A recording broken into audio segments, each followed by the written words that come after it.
Well, Coach, by your face you look disappointed. Are you disappointed with this? I mean, obviously. But... Of course I am. I felt...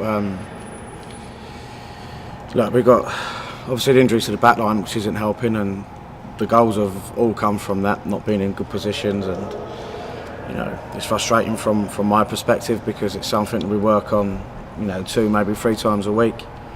I felt second half we was in complete control of the game. They weren't playing for us, they weren't breaking us down, and one moment where we've given the ball away, been hit on the counter again and not got in a good position, played straight for us and gone 2-1 up. And I just feel right now if you look at Midge had a slight hamstring strain, we've got Da Costa the same.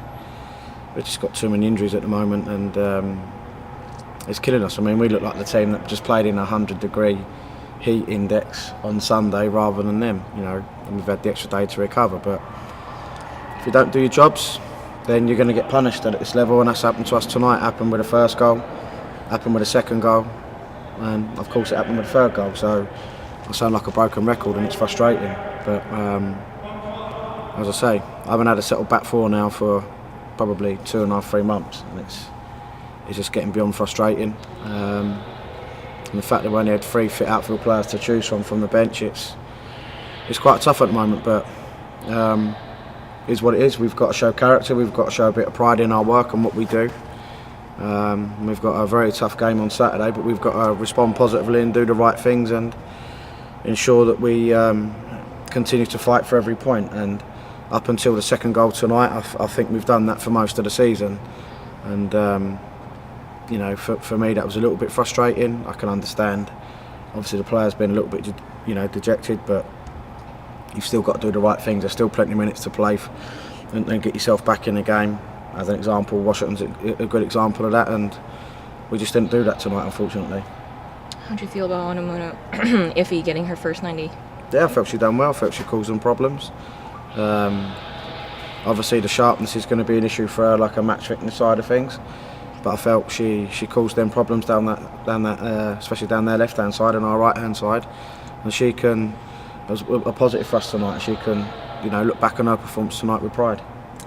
Near the end of the game, you were shifting Adriana Leon higher and dropping Stengel. What was your thinking there?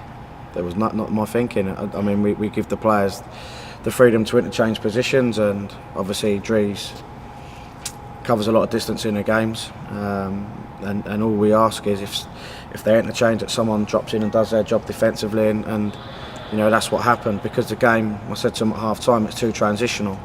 And it was exactly the same the second half. We start forcing balls when we've got all our players on the edge of the box, and the gaps and distances become too big, and we just stop doing what we're doing. And so there's no real tactical change to that. It was just that they've ended up in positions, and because it was so transitional, we couldn't get back into the natural shape. What's the timeline on getting back any of your defenders, Chapman, BOSvHOU? We've obviously had Kristen's diagnosed now. She's 4 to 6 weeks from when the injury occurred, so we're 2 weeks into that. Brooke Elby come out the cast start of this week, and she's still going to be 2 weeks away. And Chapman feels a little bit better, but we just have to make do. If she's fit enough for the weekend, then brilliant. If she's not, then we have to make do with what we've got. What about Lavelle? No, still probably a couple of weeks away, unfortunately. Thanks, Matt. Thanks, Coach. Cool, thank you.